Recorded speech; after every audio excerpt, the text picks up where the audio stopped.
Дагы бир жолу саламатсыздарбы? Азыр электрондук журналдын ичиндеги тест менен иштегенди көрсөтүп бермекчимин. Ал үчүн бул жерде тест деп турган жерди басабыз. Андан кийин создать тест дегенди басабыз. Анан бул жерде тесттин эң негизги настройкаларын жасайбыз. Бул жерде тесттин аталышын жазабыз. Тест жөнүндө маалымат жазабыз. Предмет тандайбыз. Бул жер оценка баа кое турган тест болобу же опрос болобу ошону тандайбыз.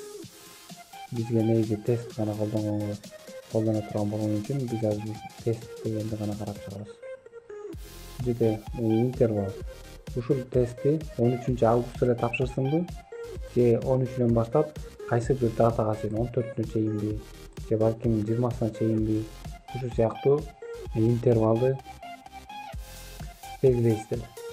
Тестти тапшыра турган күн, мындайча айтканда суроо 13-дөн баштап 20-сына чейин десек, ушул 7 күн ичинде тапшырганга мүмкүнчүлүк берилет.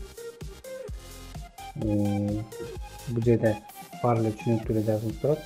Кайсынысы керектүү болсо ошону тандап алабыз. Мисалы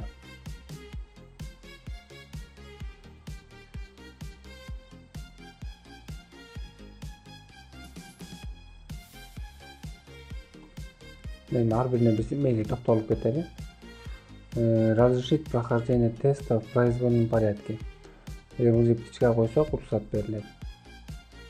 Бул жерде разрешить изменить ответы до окончания прохождения теста. Эгер ушуга птичка койсок, бул мындайча айтканда биринчи тестке жооп берип, экинчи тестке өтүп, ага жооп берип, үчүнчү суроого барганда кайра экинчиге же биринчиге кайтып келип, өзүнүн мурда тандаганын өзгөртсө болобу деген сөз. Эгер ооба деп птичка койсоңуздар, окуучу аны өзгөртө алат. Разрешить многократно прохождение теста. Бир эле тестти кайра өткөнгө мүмкүнчүлүк бересизби? Же ушуга птичка койсоңуз, кайра өткөнгө мүмкүнчүлүк берилет. Ар бир өткөндүн жооптору силерге келип турат. Ограничить время прохождения теста. Эгерде ушул жерге убакыт берсеңиздер, мисалы 10 мүнөт деп берсеңиздер, ошол тест 10 мүнөттүн ичинде гана тест башталгандан кийин 10 мүнөттөн кийин бүтүп калат. Эгер 30 мүнөт деп берсеңиздер, 30 мүнөттөн кийин бүтүп калат. Бул ошо тест тапшыруу убактысы. Анан оценивать деп туруп, по полному соответствию ответов десеңиздер, бул жерде жанагы соответствие болсо бир канча жооптордун бирөөнү танда деген суроолордо, мисалы 2 жооп туура болсо, ошонун бирөөнү эле тандап койсо, по полному соответствию ответов деген тандаган болсоңуз, ката деп кабыл алат. А эгерде по частичному соответствию ответов деген тандасаңыздар, эгерде 2 жооп тандаш керек болуп, ошонун бирөөнү эле тандап койсо, жарым жартылай туура жооп берди деп кабыл алат. Сиздер кандай туура көрсөңүздөр ошону тандап аласыздар. Анан сохранить дегенди басасыздар.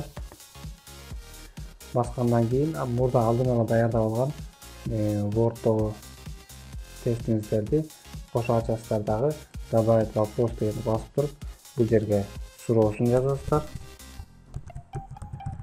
Бул жерге болсо жоопторду жазасыздар. Эгерде 3 жооп болсо 3 жооп жазасыздар, 4 жооп болсо 4 жооп жазасыздар. Сизге канча жооп сурооңуздарда канча жооп ылайыктуу болсо, ошончо жооп жазасыздар дагы, бул жерде туура жоопун белгилеп коесуздар. Эгерде бир нече жооп бар болсо, бул жерде несколько верных вариантов дегенге птичка коесуздар. Анан ошо кайсылар туура болсо, ошол жоопторду белгилеп коесуздар. Кийинкиси бул жерде соответствие дегенди бассаңыздар, бул дал келтирүүнү уюштуруучу бөлүкчөсү. Мисалы бул жерге болгон окуяларды жазасыздар дагы, бул жерге даталарды жазасыздар. Бул жерге эң туура вариантын көргөзөсүздөр. Ал эми окуучуга сураганда жылыштырып сурайт. Кийинкиси поле. Бул жерге суроонун жообун жазасыздар. Туура жообун жазып коесуздар.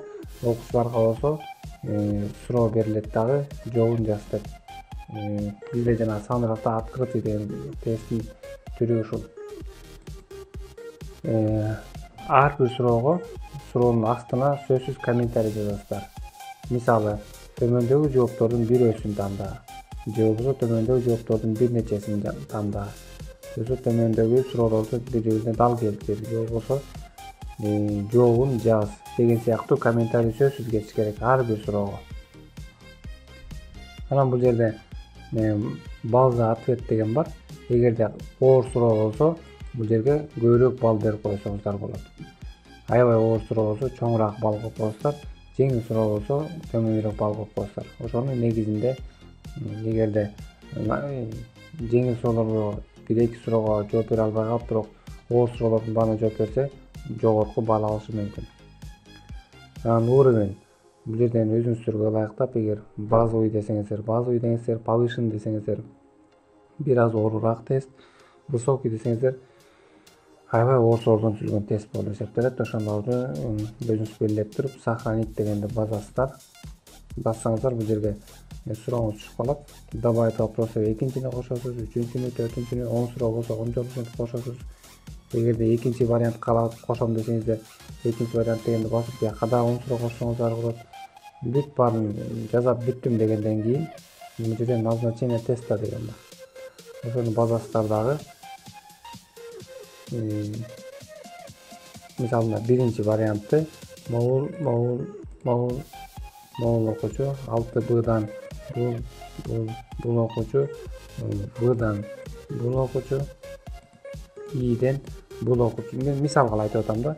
Ушул окуучулар тапшырсын деп туруп, назначить дегенди бассаңыз, ушул окуучуларга кетет могул тест. Кийин экинчи вариант дегенди тандап туруп, 6-А класстан баарына, 6Б'нын баарына, 6Б'нын баарына деген сыяктуу тандап туруп, назначить тест десеңиздер, бул 4 класстын бардык окуучуларына кетет бул тест. Буну атайын кошумча бир нерсе жибериштин кереги жок. Бул жерде назначить деген кнопканы басканда окуучунун күндөлүгүндө өзү тест кайсыл предметтен экенин чыгып, тест тапшырыш керек экени белгилүү болуп калат. Окуучу күндөлүгүн ачат дагы, жанагы тест деген басса эле сиздин жазган тестиңиз анын телефонунан ачылып, анан тапшырып баштайт. Бир аз жетишүүсү начар окуучуларга жеңил суроолордон тест түзүп, жетишүүсү жакшы окуучуларга оорураак суроолордон тест түзүп берсеңиз да болот. Алардын тапшырган тесттерин проверка деген жерден көрө аласыз.